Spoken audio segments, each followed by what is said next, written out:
إن الحمد لله نحمده ونستعينه ونستغفره ونعوذ بالله من شرور أنفسنا وسيئات أعمالنا من يهده الله فلا مضل له ومن يضلله فلا هادي له وأشهد أن لا إله إلا الله وحده لا شريك له وأشهد أن محمدًا عبده ورسوله أما بعد فإن خير الحديث كتاب الله وخير الهدي هدي محمد صلى الله عليه وسلم وشر الأمور محدثاتها وكل محدثة بدعة وكل بدعة ضلالة وكل ضلالة في النار أعوذ بالله من الشيطان الرجيم بسم الله الرحمن الرحيم قاف والقرآن المجيد بل عجبوا أن جاءهم منذر منهم فقال الكافرون هذا شيء عجيب أإذا متنا وكنا ترابا ذلك رجع بعيد قد علمنا ما تنقص الأرض منهم وعندنا كتاب حفيظ بل كذبوا بالحق لما جاءهم فهم في أمر مريج أفلم ينظروا إلى السماء فوقهم كيف بنيناها وزيناها وما لها من فروج والأرض مددناها وألقينا فيها رواسي وأنبتنا فيها من كل زوج بهيج تبصرة وذكرى لكل عبد منيب ونزلنا من السماء ماء مباركا فأنبتنا به جنات وحب الحصيد والنخل باسقات لها طلع نضيد رزقا للعباد وأحيينا به بلدة ميتا كذلك الخروج كذبت قبلهم قوم نوح وأصحاب الرس وثمود وعاد وفرعون وإخوان لوط وأصحاب الأيكة وقوم تبع كل كذب الرسل فحق وعيد أفعينا بالخلق الأول بل هم في لبس من خلق جديد۔ اسلامی بھائیوں، بہنوں اور پیارے بچوں، اس دنیا کے اندر جو بھی انسان زندگی گزارتا ہے وہ اپنے لیے، اپنے بال بچوں کے لیے اور اپنے ماتحتوں کے لیے روزی روٹی کا انتظام کرتا ہے۔ رزق حاصل کرنا اور کمائی کرنا یہ ایک فطری اور انسانی ضرورت بھی ہے، اور ساتھ ہی ساتھ ایک شرعی فریضہ بھی ہے۔ ظاہر بات ہے کہ کوئی انسان اس دنیا کے اندر ہوا پی کر کے زندگی نہیں گزارتا، پانی پی کر کے اس کی زندگی نہیں کٹتی۔ اس کو غذا کی ضرورت ہوتی ہے، اس کو لباس کی ضرورت ہوتی ہے، اس کو علاج کی ضرورت ہوتی ہے، اس کو کہاں رہے گا ایک گھر کی ضرورت ہوتی ہے۔ یہ ساری ان ساری ضرورتوں کو پورا کرنے کے لیے انسان کوشش کرتا ہے، محنت کرتا ہے۔ اس سلسلے میں ہماری شریعت کی کچھ تعلیمات ہیں، شریعت نے کچھ اصول اور ضوابط بتلائے ہیں، جن میں سارے ضوابط کا خلاصہ یہ ہے کہ حلال طریقے سے کمائی کی جائے اور حرام طریقوں سے بچا جائے۔ اس سلسلے میں کچھ جو بنیادی باتیں ہیں ان میں سب سے پہلی بات یہ ہے کہ مال کی محبت انسان کے اندر فطری ہے۔ ہر انسان جو ہے کم و بیش وہ مال سے محبت رکھتا ہے، اور ہر انسان کی یہ خواہش ہوتی ہے کہ میں زیادہ سے زیادہ مال کماؤں، زیادہ سے زیادہ مال حاصل کروں۔ یہ انسان کی فطرت ہوتی ہے۔ جیسا کہ حدیث کے اندر کہا گیا ہے کہ لو کان لابن آدم وادیان من ذهب لابتغى ثالثا، کہ اگر انسان کو 2 میدان سونے سے بھرا ہوا مل جائے تو وہ بیٹھ نہیں جائے گا کہ یہاں اتنے پر اکتفا کر کے بیٹھ جائے۔ سوچئے کہ 2 بھرا ہوا میدان کس چیز سے؟ سونے سے۔ وہ تیسرے میدان کے لیے کوشش کرے گا کہ ایک میدان اور ہم کو مل جائے سونے سے بھرا ہوا۔ تو یہ انسان کی فطرت ہے۔ وَإِنَّهُ لِحُبِّ الْخَيْرِ لَشَدِيدٌ، بہت زبردست وہ اس کو محبت ہوتی ہے مال سے۔ اب ہماری شریعت نے اس محبت کو ایک ضابطے کے تحت رکھ دیا ہے کہ انسان مال سے محبت کرے، انسان دنیا کمائے لیکن جائز حد کے اندر کمائے۔ مال کمانا منع نہیں ہے، منع کیا ہے کہ حرام طریقے سے، غلط طریقے سے کمائے۔ ظاہر بات ہے کہ زندگی کی گاڑی ویسے نہیں چلے گی کسی کی۔ وہ جو توکل کی بات کی جاتی ہے، تو توکل یہ ہے کہ یہ مانا جائے کہ اللہ تعالی ہمیں رزق دینے والا ہے، رزق کی ذمہ داری اللہ تعالی نے لی ہے، لیکن ساتھ ہی ساتھ اللہ تعالیٰ نے ہمیں محنت مشقت کرنے کا بھی، کوشش کرنے کا بھی حکم دیا ہے۔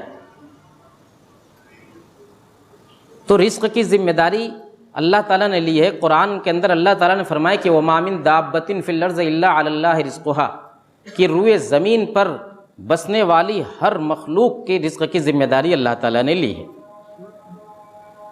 اور فرمایا کہ وَفِي السَّمَاءِ رِزْقُكُمْ وَمَا تُوعَدُونَ، تمہارا رزق اور جن جن چیزوں کا تم سے وعدہ کیا گیا سب آسمان کے اندر موجود ہے۔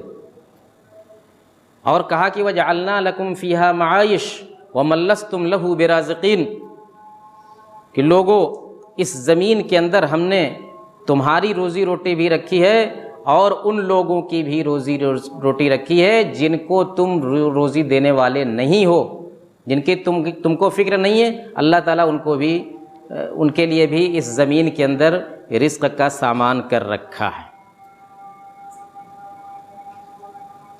لیکن اس کا مطلب یہ نہیں ہے کہ ہم اس پر بھروسہ کر کے بیٹھ جائیں کہ جب رزق اللہ تعالیٰ نے، رزق کی ذمہ داری اللہ تعالیٰ نے لے رکھی ہے تو ہمیں محنت مشقت کرنے کی کیا ضرورت ہے۔ نہیں، جس رب نے، جس اللہ نے یہ بات کہی ہے کہ تمہاری روزی روٹی اللہ کے ذمہ ہے، اسی نے ہم کو یہ بھی حکم دیا ہے کہ ہم اس رزق کو حاصل کرنے کے لیے تگ و دو کریں، محنت کریں، کوشش کریں۔ آپ سورہ جمعہ کے اندر سنتے ہیں بار بار کہ فَإِذَا قُضِيَتِ الصَّلَاةُ فَانتَشِرُوا فِي الْأَرْضِ وَابْتَغُوا مِن فَضْلِ اللَّهِ، کہ جب جمعہ کی نماز ہو جائے، مکمل ہو جائے، تو زمین میں پھیل جاؤ اور اللہ کا رزق تلاش کرو، روزی روٹی تلاش کرو۔ تو ایک طرف عبادت ہے تو دوسری طرف رزق حاصل کرنا بھی، یہ بھی ذمہ داری۔ تو یہ ضروری چیز ہے، یہ اللہ تعالیٰ نے رزق حاصل کرنے کے لیے کا حکم دیا ہے، اور اپنے ماتحتوں کی کفالت کرنا، اپنے بال بچوں کی کفالت کرنا، ان کو روزی روٹی فراہم کرنا، یہ ہر انسان کے اوپر اللہ تعالیٰ نے واجب ٹھہرایا۔ اگر کوئی نہیں کرتا ہے، اپنے بال بچوں کے کھانے پینے کا انتظام، لباس پوشاک کا، رہنے کا انتظام نہیں کرتا ہے تو وہ گنہگار ہوتا ہے۔ واجب ہونے کا یہی مطلب ہے۔ لیکن بات یہی ہے کہ رزق حلال طریقے سے حاصل کرنا، غلط طریقے سے، حرام طریقے سے نہیں۔ اور یہ کوئی، میرے بھائیوں، یہ اسلام کے ساتھ خاص نہیں ہے۔ دنیا کا کون سا مذہب ہے، دنیا کا کون سا دھرم ہے جو یہ نہیں کہتا کہ صحیح طریقے سے کمائی کی جائے، صحیح طریقے سے کاروبار کیا جائے؟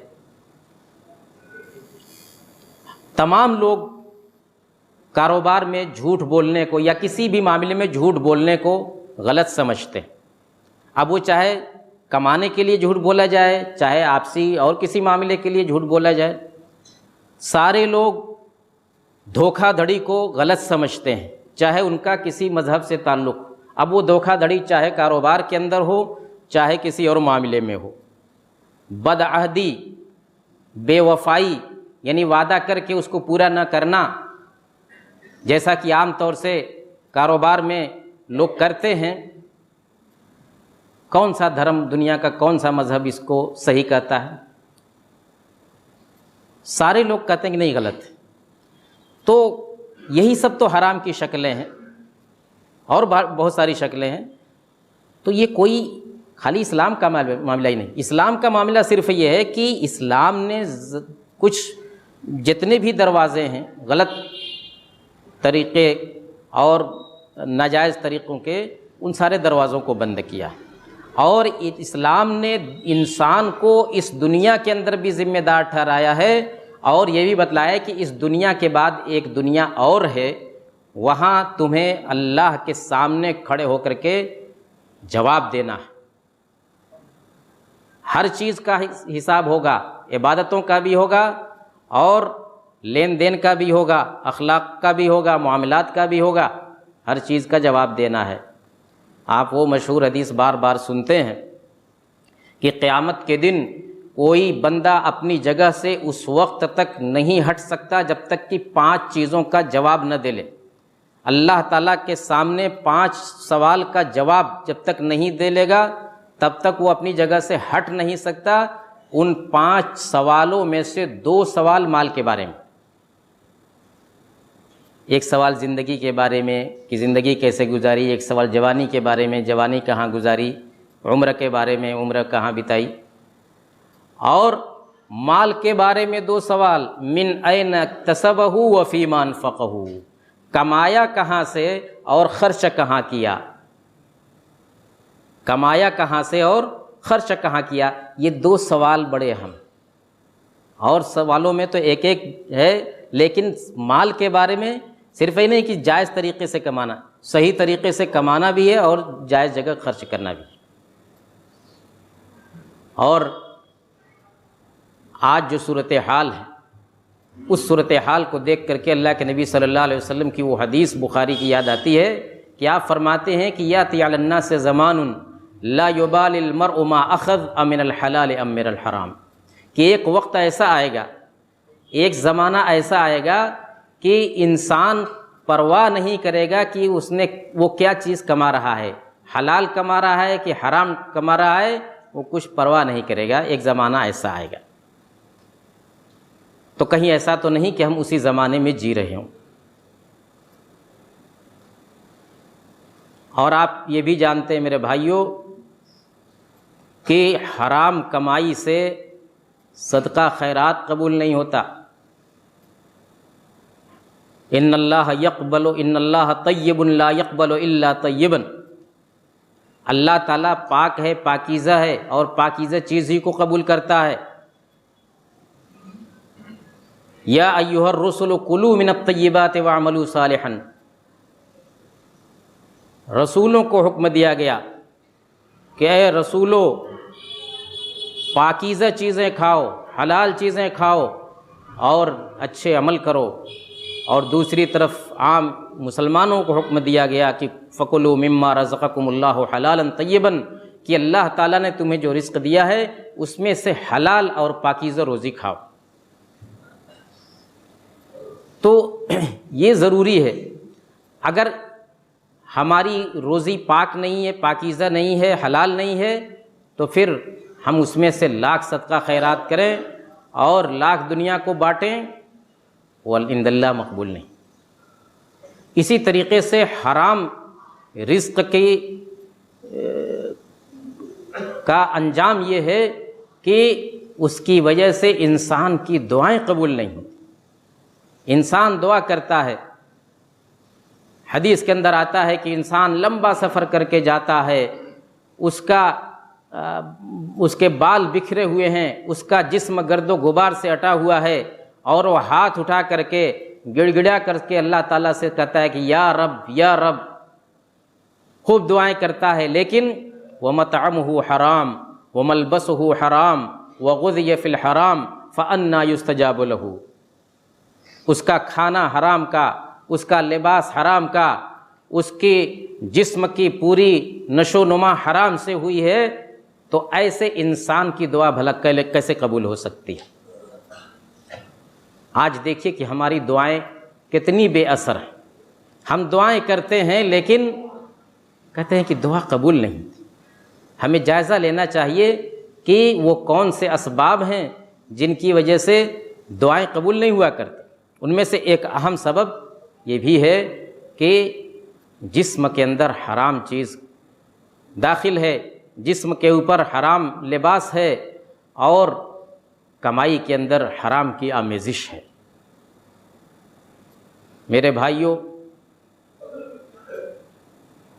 انسان کے سامنے اس دنیا کے جو تقاضے ہیں، ان تقاضوں کو پورا کرتے ہوئے کبھی کبھی وہ غلط فہمی میں مبتلا ہوتا ہے. یہی کمائی کا معاملہ دیکھ لیجئے کہ شیطان انسان کو کس طرح سے گمراہ کرتا ہے. بہت سارے لوگوں کے ذہن میں یہ بات ڈالتا ہے کہ سارے لوگ تو کر رہے ہیں، سارے لوگ تو کر رہے ہیں، تو تم ہی کیوں نہ کرو؟ سارے لوگ اس طریقے سے کاروبار کر رہے ہیں، سارے لوگ تو جھوٹ بول لیتے ہیں کاروبار کرنے میں، تم کیوں الگ رہو گے؟ سارے لوگ جو ہے وعدہ خلافی کرتے ہیں، 1 مہینے کا وعدہ کرتے ہیں پیمنٹ کا، 2 مہینہ 3 مہینہ 6 مہینہ تب ٹرخاتے رہتے ہیں. یہ تو چلتا ہے مارکیٹ میں، سب لوگ کر رہے ہیں، تم بھی کرو. نہیں. پھر ایمان کہاں گیا؟ پھر اسلام کہاں گیا؟ پھر ہمارا عقیدہ کہاں گیا؟ پھر ہماری انسانیت کہاں گئی؟ اگر سارے لوگ غلط کرنے لگیں تو ہم بھی غلط کریں، سارے لوگ جھوٹ بولیں ہم بھی جھوٹ بولیں، سارے لوگ بے ایمانی کریں ہم بھی بے ایمانی کریں، سارے لوگ وعدہ خلافی کریں ہم بھی وعدہ خلافی کریں. یہ کہاں سے صحیح ہو جائے گا؟ یہ کون سا قانون ہے دنیا کا کہ دنیا دیکھ کر کے ہم چلیں؟ گویا کہ ہم کسی اصول کسی ضابطے کے پابند نہیں ہیں. میرے بھائیوں، یہ یاد رکھیے کہ اکثریت ضروری نہیں ہے کہ جو کام کرے وہ صحیح ہو، چاہے جو بھی کام ہو. قرآن میں جگہ جگہ اس بات کو واضح کیا گیا ہے. وَقَلِيلٌ مِّنْ عِبَادِيَ الشَّكُورُ، اللہ تعالیٰ کہتا ہے کہ میرے بہت تھوڑے بندے ایسے ہیں جو شکر گزاری کرتے ہیں. کم من فئۃ قلیلۃ غلبت فئۃ کثیرۃ بإذن اللہ. کتنی جماعتیں ایسی ہیں کہ جن کی تعداد تھوڑی ہے لیکن بڑی جماعت کے اوپر ان کو غلبہ حاصل ہوا اللہ کی اجازت سے. تو کوئی غلط کام سب لوگ کریں تو وہ غلط کام صحیح نہیں ہو جاتا. غلط ہے. جھوٹ جو ہے آج سے 1400 سال پہلے بھی غلط تھا، آج سے 5000 سال پہلے بھی غلط تھا، آج بھی غلط ہے، اور قیامت تک جھوٹ ہی رہے گا، غلط ہی رہے گا. تو یہ سوچنا کہ سب لوگ کر رہے ہیں، نہیں. آپ تلاش کیجئے، ایک بڑی تعداد ہے جو نہیں کر رہی ہے، ایک بڑی تعداد ہے جو ان اصولوں پر جمی ہوئی ہے، اور ان کی بھی روزی روٹی چل رہی ہے، ان کا کاروبار بھی پھل پھول رہا ہے. وہ کبھی جھوٹ نہیں بولتے، وہ کبھی بے ایمانی نہیں کرتے، وہ کبھی بدعہدی نہیں کرتے، وہ کبھی وعدہ خلافی نہیں کرتے، لیکن ان کا کاروبار چل رہا ہے، ترقی کر رہا ہے. تو یہ سوچنا کہ سب لوگ کر رہے ہیں تو ہمیں کیوں اس بہتی گنگا میں ہاتھ نہ دھوئیں، یہ بہت بڑی غلط فہمی ہے میرے بھائی. دوسری بات یہ ہے کہ آدمی سوچتا ہے کہ اگر میں یہ کام نہ کروں تو میرا کاروبار چلے گا کیسے؟ یہ بھی بہت بڑی غلط فہمی ہے. وہ سوچتا ہے کہ کاروبار کے لیے یہ کرنا ضروری ہے، یہ چیز مارکیٹ میں رائج ہے، اگر یہ کام نہ کیا جائے تو کاروبار چلے گا نہیں، یا ویسے نہیں چلے گا جیسے چلتا ہے، دوڑے گا نہیں. یہ بھی غلط فہمی ہے. کیوں غلط فہمی ہے؟ اس لیے کہ ابھی آپ نے سنا کہ اصول اور ضابطہ بھی کوئی چیز ہوتی ہے. ابھی آپ نے سنا کہ اللہ تعالیٰ نے ہمارے رزق کا ذمہ لیا ہے. جو رزق ہمارے لیے مقرر کیا گیا ہے وہ رزق ہم کو حاصل ہو کر کے رہے گا. یہ اللہ کی ذمہ داری ہے. علامہ ابن قیم رحمۃ اللہ علیہ نے لکھا ہے کہ جو آدمی غلط طریقے سے رزق حاصل کرنے کی کوشش کرتا ہے وہ گویا اللہ تعالیٰ سے بدگمانی میں مبتلا ہے. بدگمانی ہی تو ہے کہ اللہ تعالیٰ کہہ رہا ہے کہ نہیں، تمہارے رزق کی ذمہ داری ہماری ہے. ان اللہ هو الرزاق ذو القوۃ المتین. اور تم سوچتے ہو کہ غلط طریقہ اللہ کا طریقہ نہیں ہے تو غلط طریقے سے حاصل کریں، گویا کہ اللہ تعالیٰ کے اوپر تمہارا یقین پختہ نہیں ہے، اللہ تعالیٰ سے تم بدگمانی میں مبتلا ہو. یہ ساری چیزیں میرے بھائیوں انسان کو شیطان غلط طریقے پر لے جانے کے لیے اس کے ذہن میں اس طرح کی باتیں ڈالتا ہے. آج پوری دنیا کاروبار کرتی ہے، سارے لوگ کسی نہ کسی شکل میں کاروبار کرتے ہیں. ان میں بے ایمانی کرنے والے بھی ہیں، اس میں جھوٹ بولنے والے بھی ہیں، اس میں سودی کاروبار کرنے والے بھی ہیں، ہر طرح کے لوگ ہیں. لیکن ایسے پاکیزہ لوگ ہیں کہ جنہوں نے اپنے پوری زندگی میں کبھی کاروبار میں جھوٹ نہیں بولا، جنہوں نے کبھی وعدہ خلافی نہیں کی، جنہوں نے کبھی دھوکہ دھڑی نہیں کی، اور کروڑوں اربوں کے مالک ہیں. وہ ان کا کاروبار اس تیزی سے چل رہا ہے کہ وہ اس کو سنبھال نہیں پا رہے. اس لیے یہ سوچنا کہ اگر یہ سب غلط راستے ہم اختیار نہیں کریں گے تو کاروبار چلے گا کیسے، یہ غلط سوچ ہے. یہ اللہ تعالیٰ کے سلسلے میں بدگمانی ہے. ہمیں کوشش کرنی چاہیے، ہر انسان کو کوشش کرنی چاہیے کہ اس کے کاروبار میں، اس کی تجارت میں، اس کے لین دین میں معمولی سی بھی غلط چیز کی آمیزش، حرام چیز کی آمیزش نہ ہو. اللہ تعالیٰ ہمیں اس کی توفیق عطا فرمائے، حرام کمائی کی توفیق دے اور حرام کی تمام شکلوں سے ہم کو محفوظ رکھے. آمین. وآخر دعوانا ان الحمد للہ رب العالمین.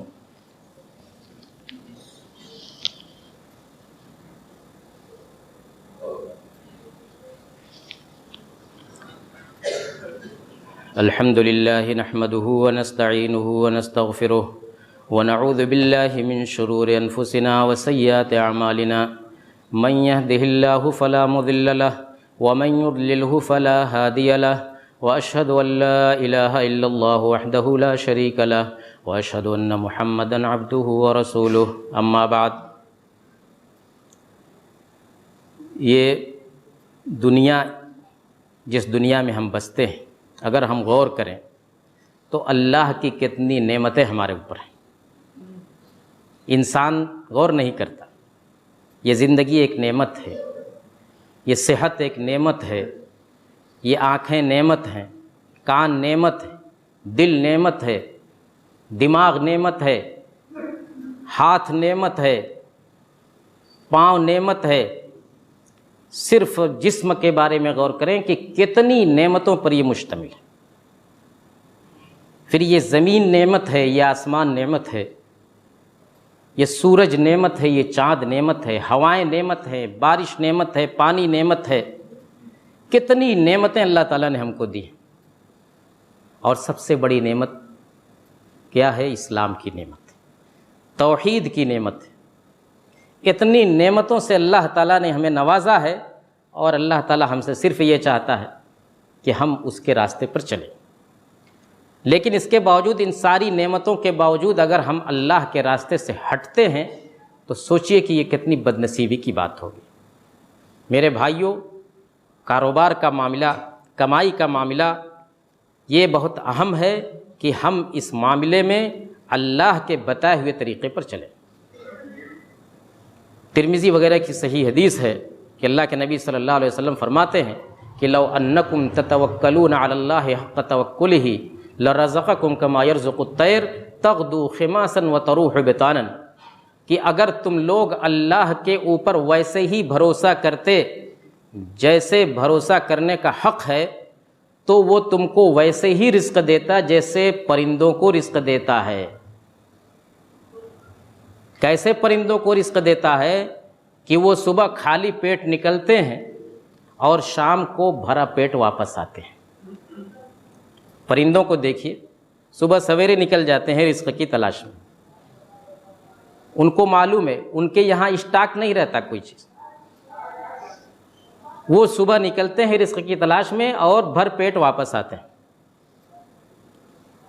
تو اللہ تعالیٰ کہتا ہے کہ اگر تم واقعی اللہ تعالیٰ کے اوپر ویسے ہی بھروسہ کرو جیسے بھروسہ کرنے کا حق ہے، تو تم کو بھی ویسے رزق دے جیسے پرندوں کو دیتا ہے۔ کچھ لوگ اس سے غلط مفہوم نکالتے ہیں کہ اس کا مطلب یہ ہے کہ تب دھیرے سے بیٹھے رہا جائے، اللہ پر بھروسہ کر کے محنت نہ کی جائے۔ نہیں، اس کا مطلب یہ نہیں ہے۔ کیوں؟ اس لیے کہ ان پرندوں کے بارے میں کیا کہا کہ صبح کو وہ نکلتے ہیں رزق کی تلاش میں، وہ اپنے گھونسلے میں بیٹھے نہیں رہتے، وہ نکلتے ہیں، اڑان بھرتے ہیں، تب جا کر کے ان کو رزق ملتا ہے۔ تو رزق کو تلاش کیا جائے، دنیا کمائی جائے، لیکن ساتھ ہی ساتھ اللہ پر بھروسہ رکھا جائے۔ اور اللہ پر بھروسہ رکھنے کا تقاضا یہ ہے کہ اللہ تعالیٰ نے ہمیں جو راستے بتائے ہیں جائز راستے، انہی راستوں پر اکتفا کیا جائے اور غلط راستوں پر نہ چلا جائے۔ یہ دنیا کسی کے لیے ہمیشہ کی جگہ نہیں ہے، اس دنیا سے ہر ایک کو جانا ہے۔ ہم اپنے لیے بھی فکر رکھتے ہیں، اپنے آنے والی نسل کی بھی فکر کرتے ہیں، اور اسی فکر میں جائز ناجائز بھول جاتے ہیں۔ نہیں، سب کے ہم سے پہلے بھی لوگ گزرے ہیں، انہوں نے ہم کو بہت زیادہ چھوڑ کر کے وہ لوگ نہیں گئے تھے، لیکن اللہ تعالیٰ نے دیا ہے، کسی کو کم کسی کو زیادہ، سب کی گاڑی چل رہی ہے۔ اس لیے اللہ پر بھروسہ کیا جائے اور اللہ پر بھروسہ کرتے ہوئے جائز طریقوں سے کمائی کی جائے۔ اللہ تعالیٰ ہمیں اس کی توفیق عطا فرمائے۔ اللہم اعز الاسلام والمسلمین واخذل الکفرۃ والملاحدۃ والمبتدعۃ والمشرکین، اللہم الف بین قلوبنا واصلح ذات بیننا وانصرنا علی عدوک وعدونا، اللہم فرج ہم المہمومین ونفس کرب المکروبین واقض الدین عن المدینین واشف مرضانا ومرضى المسلمین وفک اسر الماسورین برحمتک یا ارحم الراحمین۔ سبحان ربک رب العزة عما یصفون وسلام علی المرسلین والحمد للہ رب العالمین۔